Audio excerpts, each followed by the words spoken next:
জিজ্ঞাসা করতেছে, কিরে বান্দা, তুই এই কাজটা কেন করলি?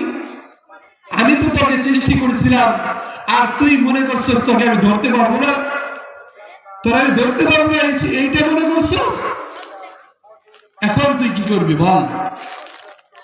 তখন বান্দা বলতেছে, আল্লাহ, আমি তো জানি তুমি আল্লাহ, তুমি অসীম, আল্লাহ তুমি রহমান, তুমি রহিম, আল্লাহ তোমার ভয় আমার অন্তরের ভিতরে আছে বিদায় আমি এই কাজটাই করেছি।